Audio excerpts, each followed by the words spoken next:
Universidad Autónoma Chapingo y el Centro de Investigaciones Económicas, Sociales y Tecnológicas de la Agroindustria y la Agricultura Mundial, CIESTAM, presenta Tres en Ronda.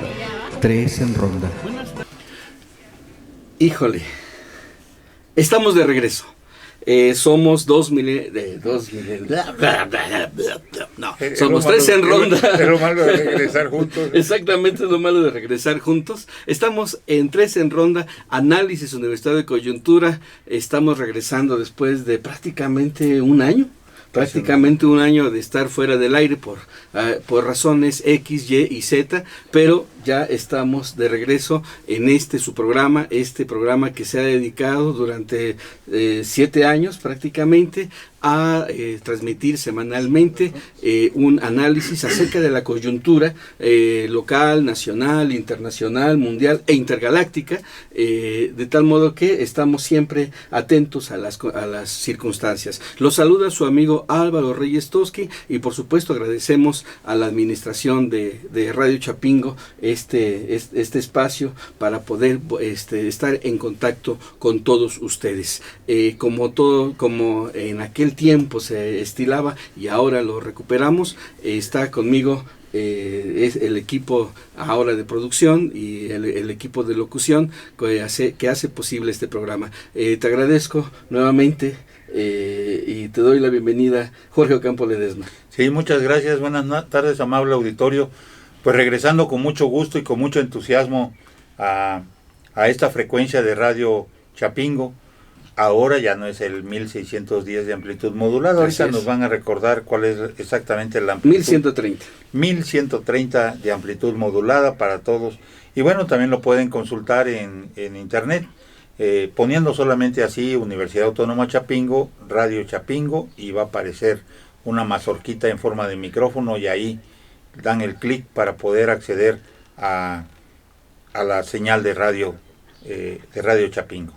Y tiene una programación muy versátil y muy completa, como siempre, y ahora recuperamos nuestro programa. Le mandamos un especial saludo a los compañeros del Sindicato de Trabajadores Académicos de la Universidad Autónoma Chapingo, que el día de hoy y mañana estaremos votando para la elección del nuevo Comité Ejecutivo Sindical que tomará posesión el día 1 de julio. Y un saludo muy especial de parte de sus profesores Álvaro Reyes Toski y Jorge Ocampo al grupo de 4º año de Sociología Rural. Así es. Y bueno, también presentando a las nuevas voces que nos van a acompañar en este programa, le damos la bienvenida y al rato le daremos la patada de la suerte, como se estila siempre en estos ambientes, en el underground radiofónico, a Rubén Plasencia Tobías. Bienvenido, Rubén.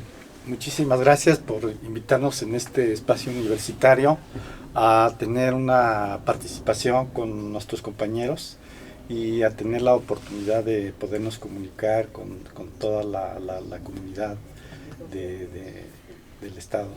Claro. Y bueno, también le damos la más cordial bienvenida a nuestro amigo Carlos Armando Zaragoza, que es el padrino de este programa. Después de aquí nos vamos a los tacos y a los refrescos, porque ya lo prometió. Entonces, bienvenido Carlos. Bienvenido, padrino. Muchas gracias por la distinción. Muy buenas tardes a todos los radioescuchas. Muy contento, muy feliz de estar aquí en esta cabina original, antigua, pero muy hermosa justamente por lo mismo. Y bueno, vamos a iniciar y bueno, pues qué privilegio ser, me acabo de enterar que me acaban de designar padrino. ¿Cómo? ¿No te acuerdas? Ok. Bueno, pues este es un programa del CIESTAM, del Centro de Investigaciones Económicas, Sociales y Tecnológicas de la Agroindustria y la Agricultura Mundial.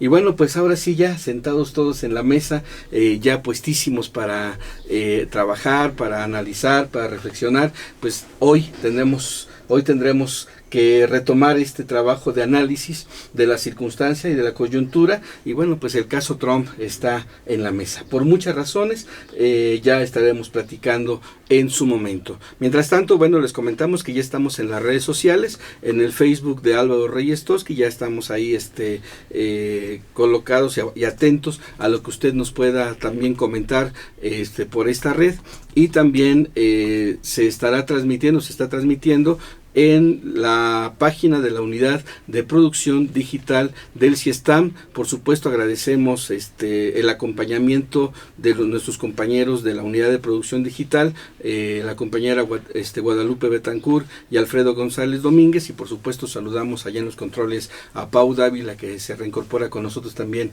en este retorno triunfal de la verdadera araña, como diría por ahí Taibo.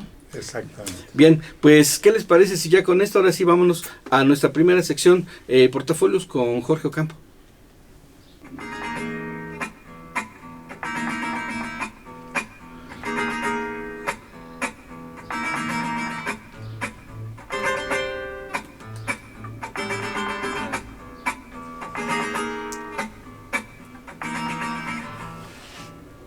El retorno de Tres en Ronda. Después de varios meses de una verdadera demostración de eficiencia en la administración de esta radio, se regresa casi a la normalidad. El cambio de administración central ha traído vientos renovadores en diferentes espacios de la universidad y de manera particular en esta radio, que esperemos se mantengan y se incrementen. Es un retorno con expectativas y sorpresas. Sorpresas en cada rato, con tropezones, caídas y vueltas a levantar, y con expectativas de largo plazo, donde se vislumbran nuevas formas de hacer la universidad. De nuestra parte, como programa, si ustedes lo recuerdan, si tienen una memoria histórica de largo plazo, después de casi un año, ¿no? Casi un año. Vamos a continuar con los trabajos de entrevistas que, entre paréntesis, queremos decirles que no las interrumpimos. Seguimos haciendo las entrevistas con nuestros investigadores, aunque ya no pasaban por radio, sino solamente por YouTube, en el canal que se ha construido al respecto.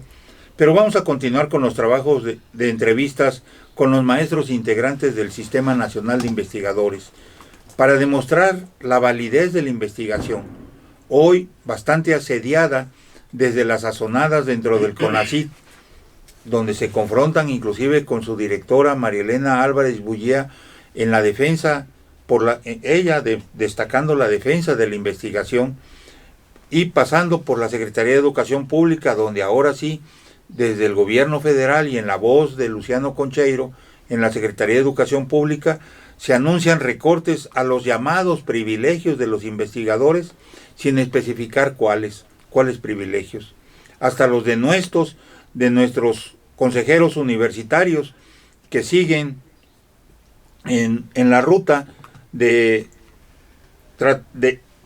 la ruta instruida por la administración anterior, por la burocracia de la administración anterior, de esa administración fallida, para recortar sin saber para qué los apoyos a la investigación y a los investigadores del Sistema Nacional.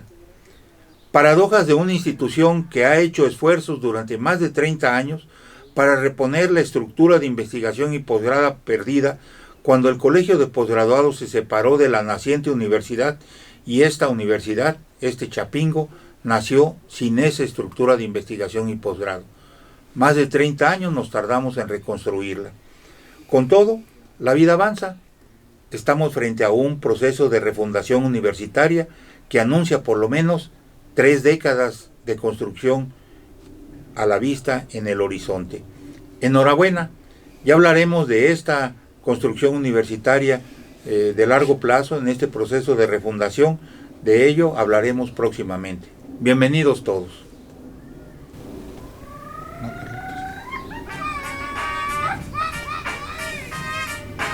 Baila Carlos.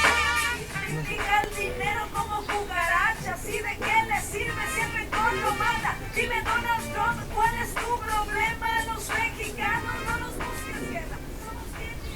Y bien, pues en efecto, tenemos mucho de qué platicar aquí en Tres en Ronda, y hay muchos temas que han pasado durante todo este año que estuvimos fuera del aire y que nos daban muchas ganas de comentar, porque finalmente no es que seamos voces autorizadas, por supuesto, pero a lo mejor sí somos voces informadas, y esa situación nos permite de algún modo pues tomar un posicionamiento, emitir una idea, generar una provocación de una idea, que muchas veces eso es para lo que sirve radio, ¿no? Generar opinión pública, y una opinión pública, como alguna vez planteara este teórico alemán Habermas, una opinión pública que sea capaz de generar esta opinión informada, que además construya participación social.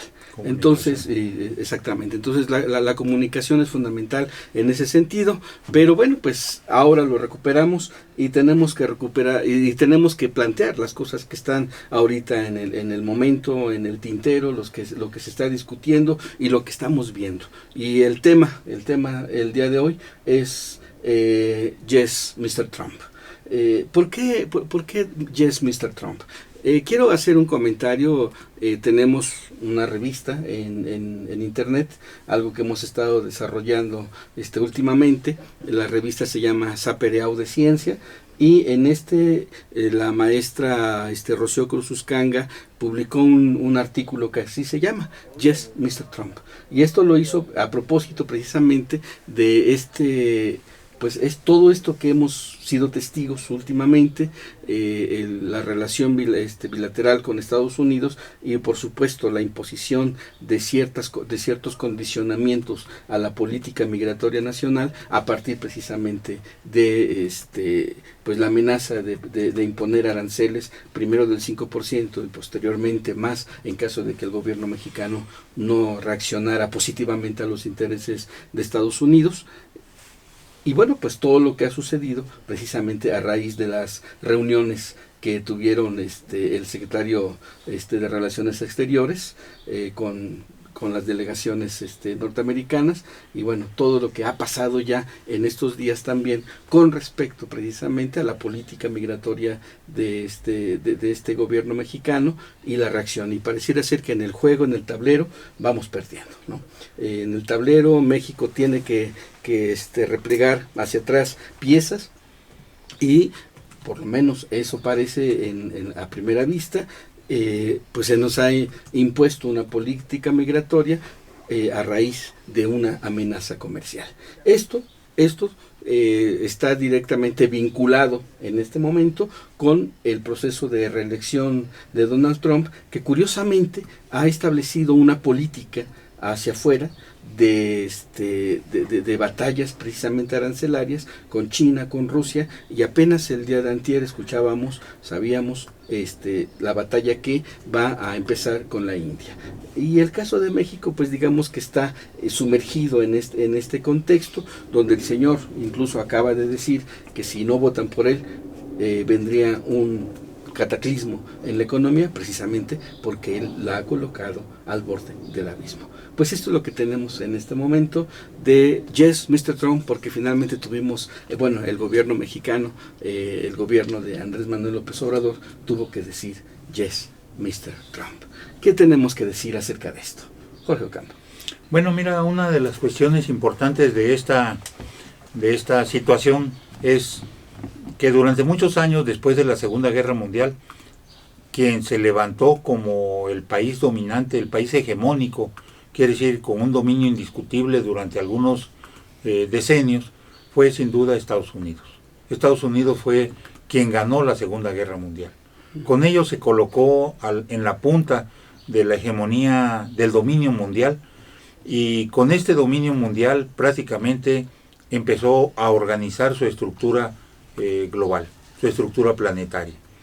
Una estructura planetaria que involucró el dominio del dólar sobre las demás monedas, el afianzamiento de las reconstrucciones de Europa, de Asia y de otros lugares, África, América Latina, a través de inversiones muy fuertes, y donde el dólar se fue posicionando como moneda fuerte, como moneda dominante. Y ello ocasionó además una hegemonía de tipo político.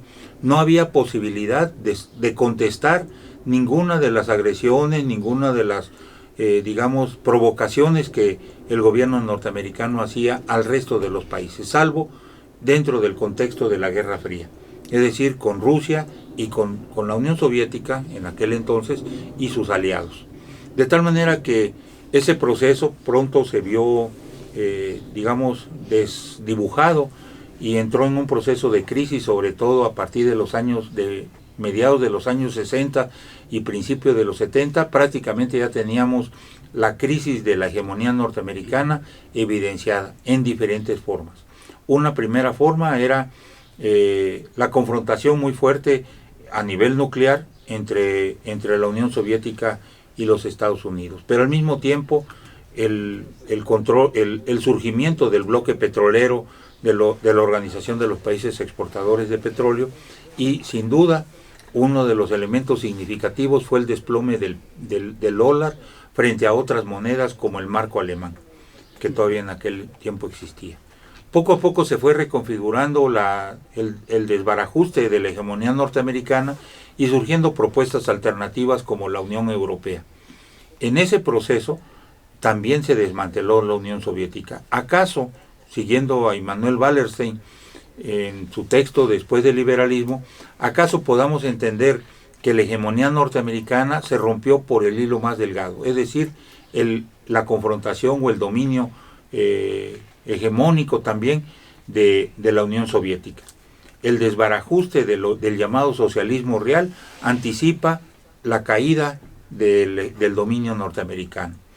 De tal manera que cuando vemos todo este proceso, vemos un reacomodo general de piezas y de geopolítica a nivel mundial, donde se reposiciona por una parte la Unión Europea, por otra parte Estados Unidos trata de mantenerse, Japón trata de emerger, y sin duda alguna Rusia y China adquieren un papel preponderante junto con, en ese momento, Brasil, la India y Sudáfrica. Claro. Es el llamado BRICS. Pero ese proceso también se ha recompuesto, sobre todo a partir de la salida, digamos, de esta forma de oposición fuerte de Brasil y de la búsqueda de una visión más nacional y latinoamericana. La subordinación de Bolsonaro, el presidente brasileño, a los intereses norteamericanos prácticamente desbarata cualquier intento del BRICS. De tal manera que queda China y Rusia aliándose para enfrentarse a Estados Unidos, y junto a ellos va la India. Claro. Cuando Trump trata de reposicionar a su país, no puede hacerlo bajo el esquema del neoliberalismo ya. Tiene que desarrollar otra vez las medidas proteccionistas, estas que se expresan en poner aranceles, en cerrar las fronteras, en evitar migración de industrias y de capitales, en establecer un muro. Todo esto significa encerrar a Estados Unidos en un autodesarrollo, en un desarrollo hacia adentro. Estados Unidos, América para los americanos, diría, ¿no? Y frente a ello empiezan a confrontar con todos los demás países, todos. No solamente con Rusia, con la cual, además de la confrontación militar, trae una confrontación fuerte en terreno económico, sobre todo por el gas y el petróleo.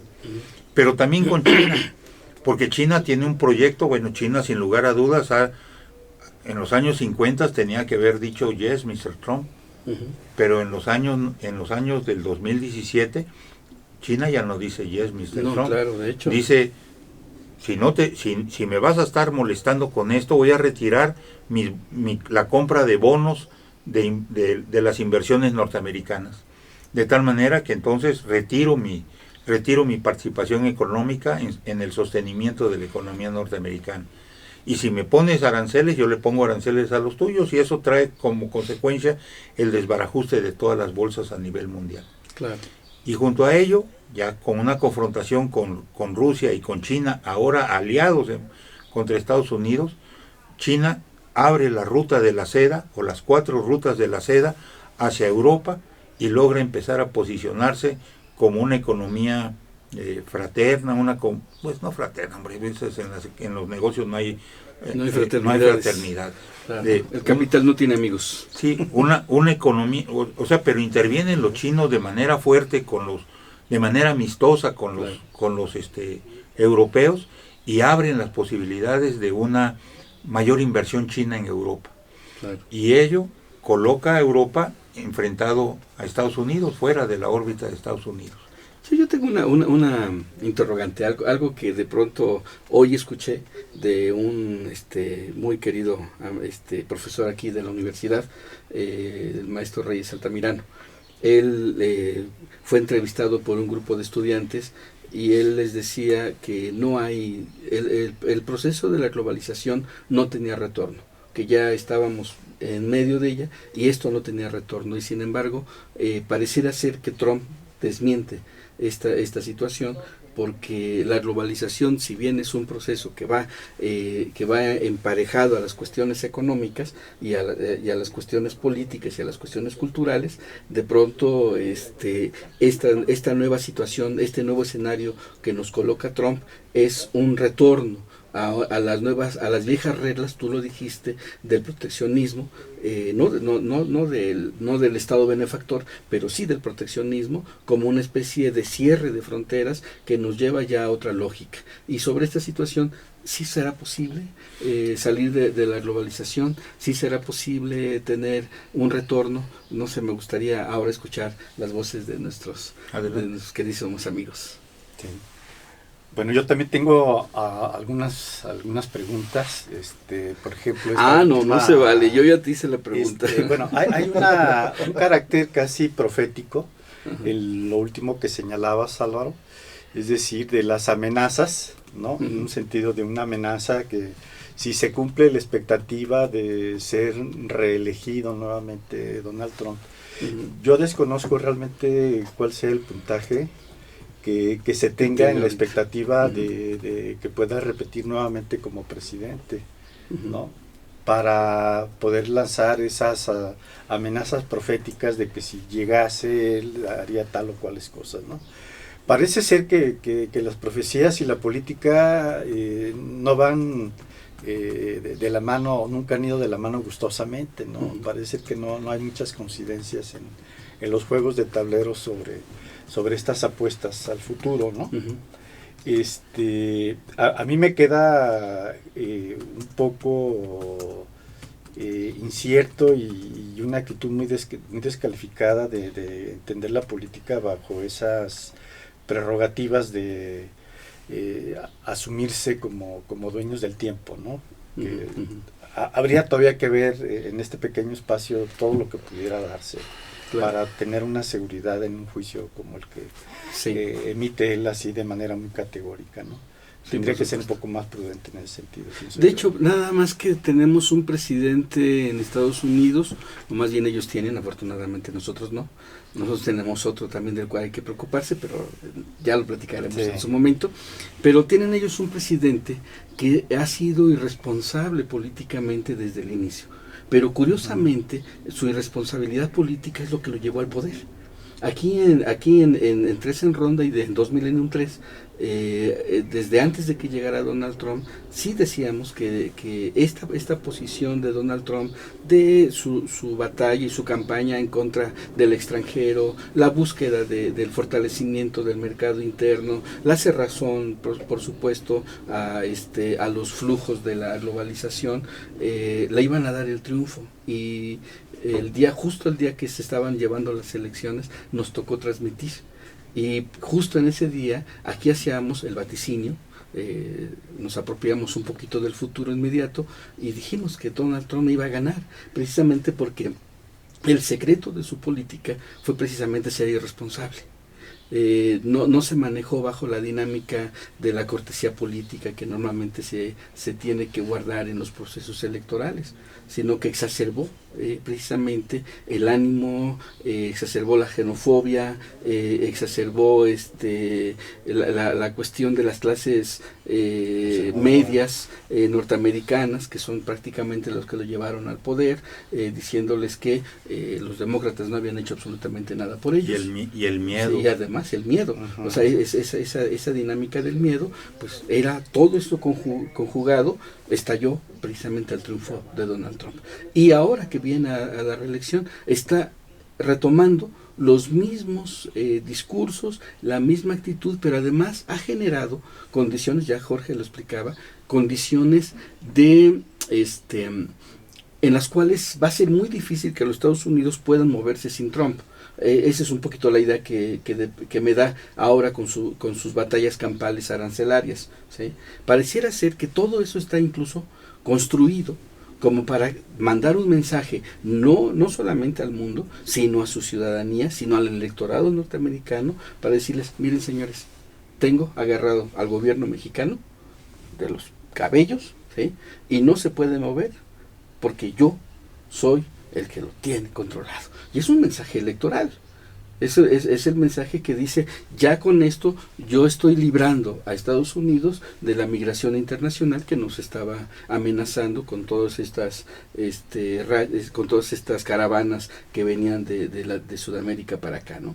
Y entonces pareciera ser que todo esto, incluyendo la lucha contra China, incluyendo la lucha contra la India, pudieran ser parte de la estrategia política para la reelección de Donald Trump. ¿Cómo ves, Carlitos? Sí. Acércate un poquito más al micrófono. Gracias. Sí, es francamente muy complejo el tiempo que estamos viviendo, pero a todo este análisis y a toda esta serie de elementos muy contradictorios, muy difíciles, me gustaría señalar una cuestión cultural. Estados Unidos ha logrado imponerse globalmente, hegemónicamente, ya lo señalaba Jorge Ocampo, pero también porque lleva un proyecto, al igual que lleva un proyecto económico-político, lleva un proyecto cultural. ¿A qué me refiero? Después de la Segunda Guerra Mundial, Estados Unidos se dio cuenta que no solo tenía la hegemonía económica con el Plan Marshall, y con las 2 bombas que soltó el Hiroshima y Nagasaki. Ahí estuvo el sello. Claro, la cuestión militar. Se empezó a dar cuenta, y lo hizo muy bien, de que tenían también una hegemonía cultural. Si analizamos, esto lo podemos ver en las redes sociales actualmente, en YouTube, Estados Unidos empezó a exportar cultura, empezó a exportar caricaturas. Si uno ve las caricaturas del tiempo de la Segunda Guerra Mundial con el Pato Donald, ¿no? Ahí se puede ver culturalmente qué era lo que estaba ofreciendo Estados Unidos, tanto para afuera el mensaje como también para adentro para sus ciudadanos. Era el mensaje del fascismo, pero a la manera, al modo norteamericano. Claro. Este American Way of Life que no se reduce nada más a vivir bien, pasar las vacaciones en California, si puedo ir de Spring Breaker a California, Acapulco o a donde sea aquí en México, sino también hay un proyecto cultural. Lo empezaron a hacer con las caricaturas, pero no se redució a eso. Empezaron a ver que también la cultura se exportaba por medio de la comida. Y empezaron a introducir McDonald's, salchicha, nos empezaron a cambiar la dieta. Y cómo estamos ahorita, ¿no? Somos un país que tiene gordos y que tiene problemas de niños de obesos y tiene niños con diabetes y con una serie de problemas terribles. Pero no solo, también impuso su hegemonía a Estados Unidos porque de por medio va un proyecto de blanquitud y que ha estado siendo explotado por Donald Trump. Donald Trump, el güero, ¿no? El blanco, rubio, gritón, empresario, ya lo había visto, uno de sus productos de exportación, pero muy ambivalente, Los Simpson, ¿no? Son caricaturas, se burlan de ellos mismos, pero sin embargo esto está dentro del proyecto. Claro. ¿No? Es ambivalente este juego que hacen con estas caricaturas y con otra serie de caricaturas también, pero va el proyecto de blanquitud y esto es lo que también está jugando un papel importante en la cuestión del muro. Hay un muro imaginario y hay un muro cultural también. Pueden pasar algunos siempre y cuando cumplan cierto rasgo de blanquitud. Los prietitos morenitos, chaparritos, con rasgos hindúes o vietnamitas o de donde sean, guatemaltecos, salvadoreños, mexicanos, lo mismo da, esos no pasan. Hay un proyecto cultural que está haciendo la hegemonía y que ha logrado imponerse a nivel mundial. Si ustedes observan el modo de vestir, las actitudes, los protocolos que hay en política de alto nivel, el mismo Obama, con Michelle Obama, tendrán la piel negra, pero su actitud era de blanco. Y por eso llegaron al poder, entre otras cosas.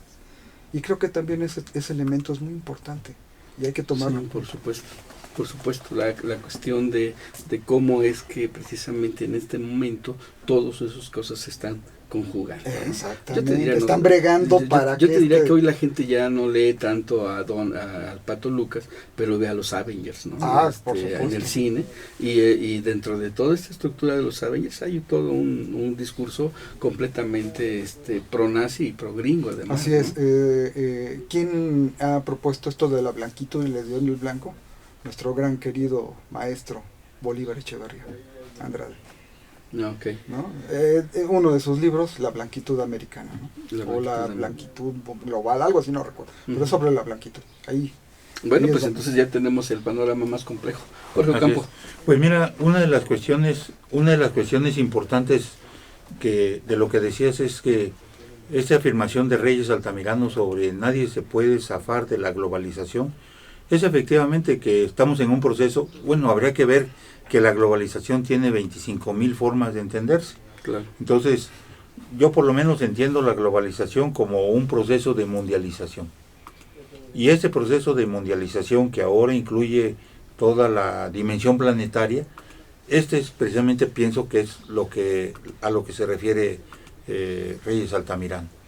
Pero en el escenario próximo es muy, digamos, pronósticos reservados, porque una de las cuestiones es la emergencia del Islam con toda su fuerza, y es capaz de generar un proceso de ruptura y de digamos, de separación de la visión global o de la dimensión mundial. El otro punto donde está de manera fuerte es toda la zona asiática, sobre todo China y la India, que entre los dos, junto con otros países, Vietnam, Tailandia, etcétera, representan algo así como el 50% o más de la población mundial. Sí, ¿no? Así es. Y eso significa un proceso enorme de concentración de necesidades y de economía. Sin embargo, yo creo que hay una pregunta que está en el aire. ¿Podría el gobierno mexicano tener otra opción que decir yes, Mr. Trump? Bueno, China sí lo tiene. No, sí, China sí, China sí la lo India tiene también. Y la India también, porque sus economías están estables. No, y no nada más, Bueno, sino que están dispuestos tienen mayor posibilidad de estabilidad. y tienen la posibilidad de generar recursos de negociación frente a Estados Unidos. Así es. O sea, imagínate que, por ejemplo, la India le acaba de decir a los norteamericanos, no te compro almendras. Pero ¿a poco nomás le dijo, no te compro almendras? Si me las vas a subir de precio, ya no te las compro. Pero eso significa que se quedan sin comer almendras. No, es que ya las almendras son un alimento básico para la dieta de los indios. Pero significa que ya no tienen almendras. No, al contrario, buscaron las almendras en todo el resto del mundo. Claro. Y para cuando le dicen nosotros, y con las almendras van con otros 28 productos. Pero cuando le dicen así es porque tienen las opciones a nivel internacional, inclusive en ocasiones más baratas que en Estados Unidos. No con la misma seguridad de que los van a tener siempre, pero más baratas. Pero de esa manera empiezan a confrontar y dicen, bueno, pues como tú quieras, pero nosotros te vamos a responder con el mismo monto de los impuestos que nos estás poniendo, te vamos a responder con lo que nosotros mandamos. Y de esa manera, pues es así como deslindarse. Claro. La India no podría hacerlo si no tuviera el apoyo chino. Por supuesto. ¿Podría el gobierno mexicano tener otra opción? Es muy difícil poder quisiera que lo imagináramos cuando, por ejemplo, para poner un solo producto mexicano, que es el arroz, ¿no? Pues esto está en nuestras dietas de todos los días. El 85% del arroz que comemos los mexicanos viene de Estados Unidos. Claro. El 85%. Yo cuando vi esa cifra me espanté porque digamos, no es la misma cifra que con el frijol, que también una buena cantidad viene de Estados Unidos, más o menos como el 60%, o las carnes de res, de cerdo, de pollo, etcétera, el huevo, ¿sí? Vienen también, o sea, dependemos alimentariamente de Estados Unidos, y ya se decía desde hacía mucho tiempo que esa es la más terrible de las dependencias, la dependencia por el hambre. Claro. Podríamos decirle, no, señor Trump, no vamos a detener a los migrantes, tienen derecho y es de justicia que pasen, y que pasen bien, y les pedimos que los reciba, y si no los recibe, de todas maneras se van a estar fregando en la frontera y se van a estar pasando en la primera oportunidad. O sea, ¿podría asumir una posición diferente el gobierno mexicano? ¿O tenía que agarrar tiempo y decir, espérate, no podemos hacer otra cosa? No podríamos hacer otra cosa. Estamos atados con podemos decir, no, sí, eso lo hizo Peña Nieto. No, hombre, Peña Nieto también lo hizo, pero eso es una dependencia de siglos. ¿Sí? Es una dependencia de siglos. Eso no se construyó en un sexenio, ni en 10 años, ni en 30 años. Es una cuestión histórica. Eso es una cuestión histórica que se ha sembrado en los últimos 40 o 50 años. ¿Sí? Con una política errónea de nuestros gobiernos, etcétera. Pero de pronto con Andrés Manuel no es para alabarlo. Sería una cuestión incorrecta de nosotros que le diéramos un apoyo incondicional, ¿no? Claro. Pero de pronto, comprendiéndolo, de pronto digo, bueno, ¿y cómo se le podría haber hecho? No se podría haber hecho de ninguna otra manera, más que hacer una negociación lo menos... Ríspida. No, deja tú, la ríspido se dio, sino lo menos vergonzosa. Deshonrada. Sí. Deshonrosa. Lo menos, sí, algo, o sea, porque no solamente es decir, nos impusieron sus medidas y nos impusieron en 45 días que teníamos que tener la política esta. No solamente es eso, sino además dicen, y se los hicimos. Aquí están de rodillitas frente a nosotros. Y Trump nos lo recuerda. Nos dice, y todavía no les han dicho toda la verdad, porque yo tengo todavía escondido aquí algo oculto del acuerdo. Una cosa más. Que eso es también electoral, o sea, es una estrategia electoral. Claro. Es ese mensaje que hace rato comentaba yo en torno a la cuestión de que, señores, los tenemos, como tú dices, arrolladitos y listos, y sedita, como decía una de mis cuñadas, se ponen como seditas. ¿Por qué? Porque tienen que funcionar de acuerdo a los intereses impuestos en este momento. Pero es parte del discurso, y es parte del discurso electoral, ¿sí?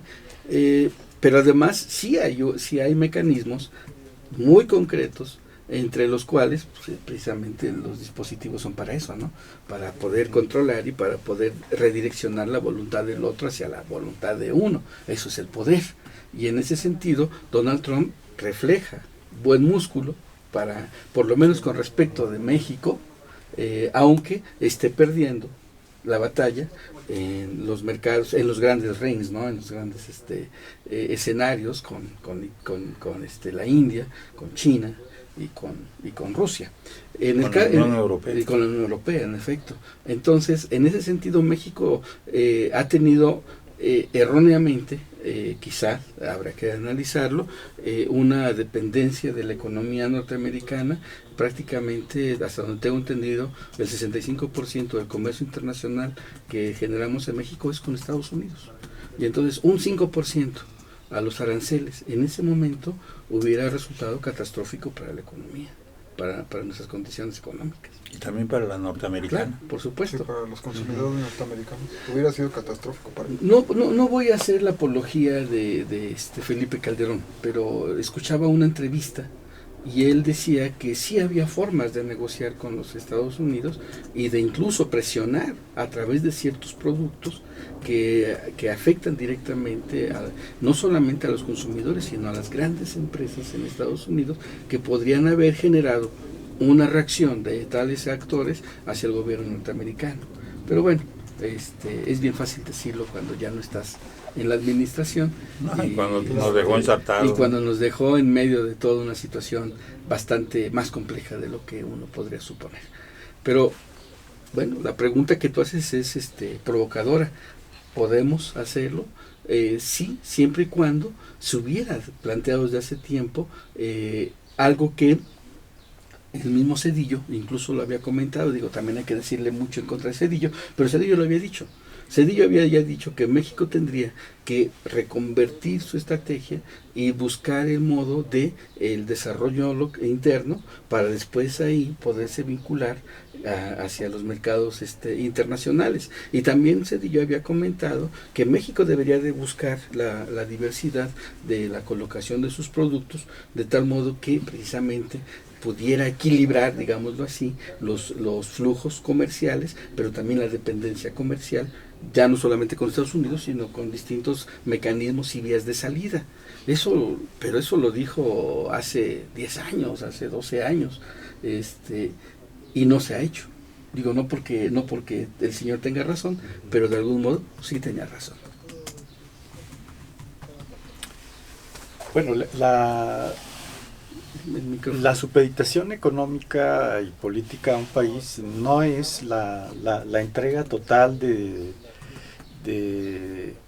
un país hacia otro, ¿no? Yo creo que también la cuestión de una conciencia crítica, la apertura de una reflexión histórica de todas estas situaciones que nos han llevado a esta circunstancia en especial, pues es fundamental, ¿no? O sea, yo creo que hay el requerimiento también de poner en claro muchas cosas que se dejan nada más a la mitad, ¿no? En cuanto a la información que se maneja. Por ejemplo, cuando el señor Donald Trump habla de poner el muro de Estados Unidos contra México, deberíamos de preguntar si eso incluye también el hecho de no pasar las armas acá. Si el muro también el muro está es de para allá. Exacto, El muro nada más es de aquí para allá. Exacto, o sea, no, de allá para acá. Y para los migrantes, no para las drogas. Que está Claro. metida en la comunicación no expresa el hecho del compromiso político que se le debe hacer a un gobierno, ¿no? Es decir, poner todo el cuestionamiento ideológico, el cuestionamiento ético de una política que para impregnar su dominación económica, es decir, se vale de una falta de reflexión, de una falta de llegar a los asuntos últimos. Por ejemplo, también hablando de los inmigrantes, ¿qué es lo que representa el inmigrante desde el punto de vista estrictamente económico en las ganancias de un gobierno norteamericano que no paga seguros sociales? Claro. ¿Sí? O sea, ¿qué es lo que representa eso en números? O sea, que no nada más se hable de los números de allá para acá, sino que también nosotros reivindiquemos, digamos, desde un punto de vista ético-político, las cuestiones que también de aquí para allá están en las ganancias de ellos, ¿no? Y que han sido sistemáticamente constituidas. Incluso se ha publicado algunas obras muy interesantes en relación con todo el acaparamiento de multimillonario en dólares que dejan los inmigrantes porque ellos no pueden reivindicar ningún derecho como ciudadanos, ¿no? En atención a la salud, etcétera. O sea, ¿de cuánto estamos hablando ahí?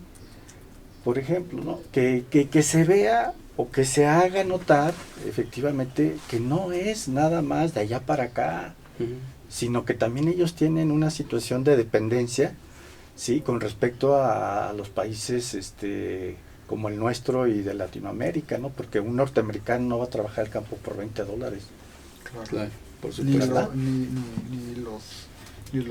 los norteamericanos de color, afro, ni los americanos de color trabajan por eso solo lo hacen los inmigrantes, ¿no? Y en especial siempre se ha hablado de la calidad de la mano de obra mexicana, ¿no?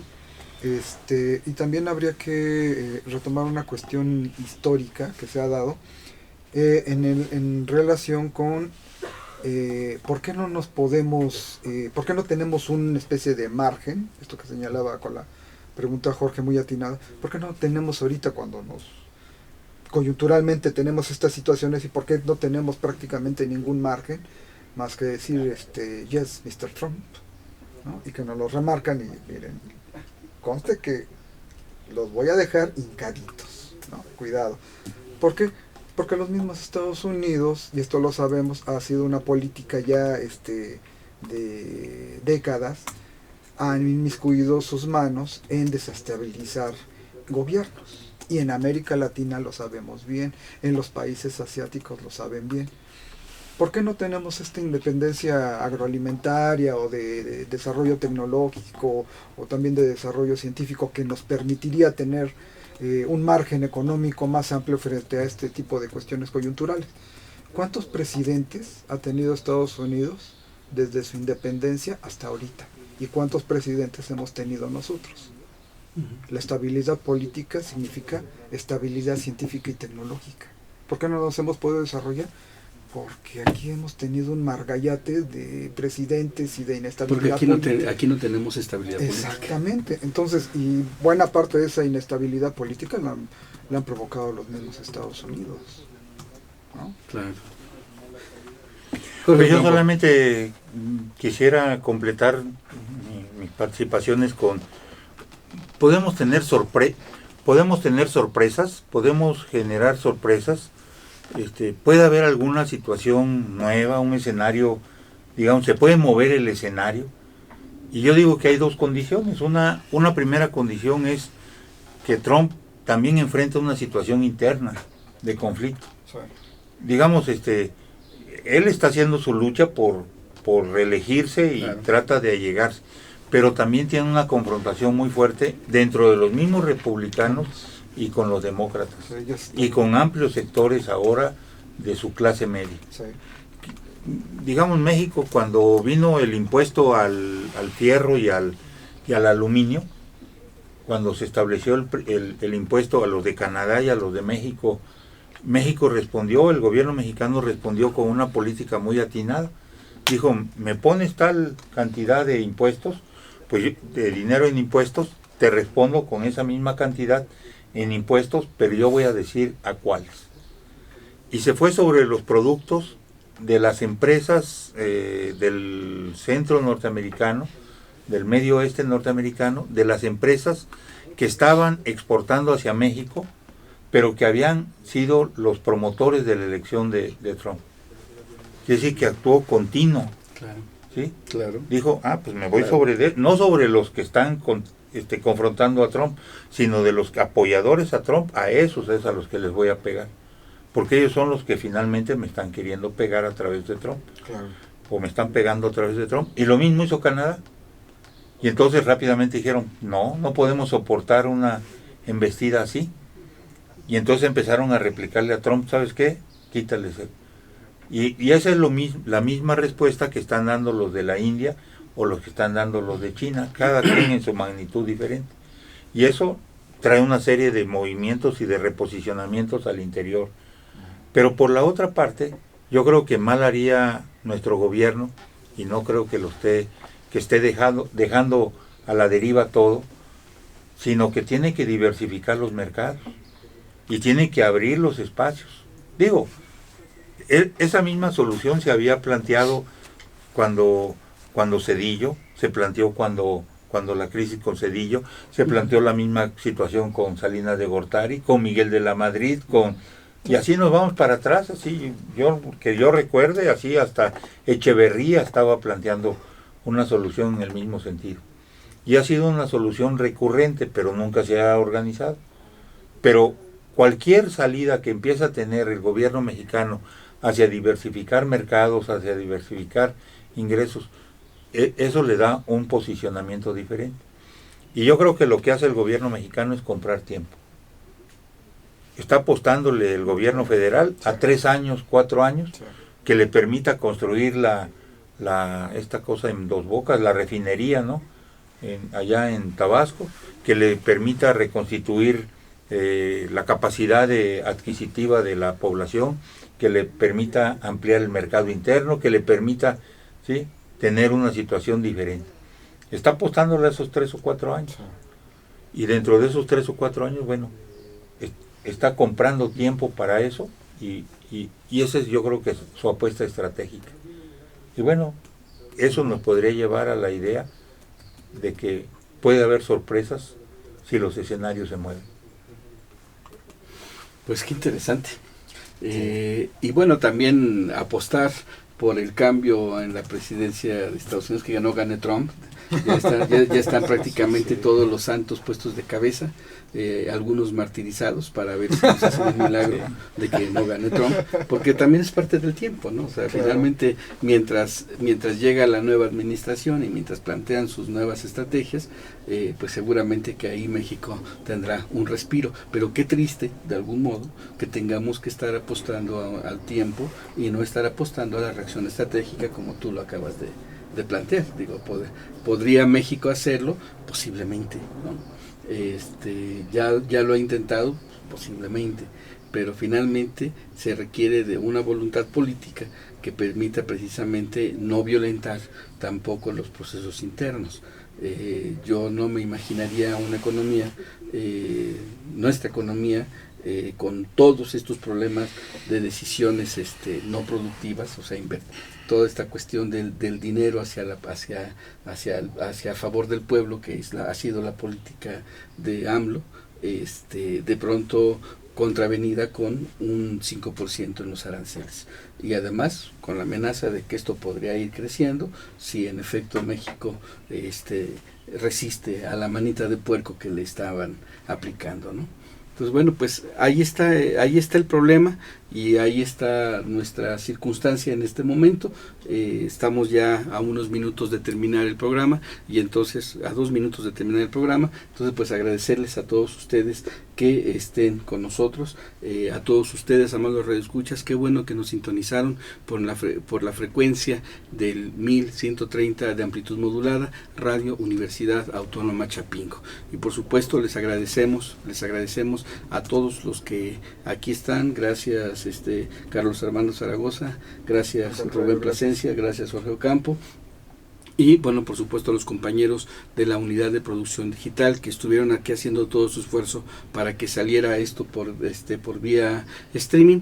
En esta ocasión hubo algunas situaciones aquí técnicas, pero estaremos subiendo este programa en la página de la unidad de producción digital del CIESTAM y también en nuestra página de Sapere Aude Ciencia, para que los que no nos pudieron escuchar puedan sintonizarnos o puedan vernos en forma de podcast en los siguientes días. Bueno, pues su amigo Álvaro Reyes se despide hasta la próxima semana, y solamente pues hacemos el anuncio de que el próximo miércoles a las 5 de la tarde reiniciará también nuestro programa hermano 2 Millennium 3, en el cual bueno, pues tendremos también entrevistas, cultura, política y chismes y todo lo que sea. El próximo miércoles de mañana en 8. Exactamente, perdón, sí, de mañana en 8 reiniciamos el programa de 2 Millennium 3. Pues les invitamos a seguir en la frecuencia de Radio Universidad Autónoma Chapingo. Su amigo Álvaro Reyes Tos, que se despide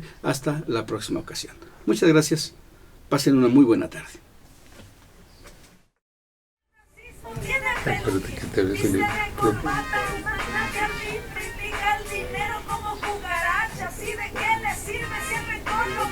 Dime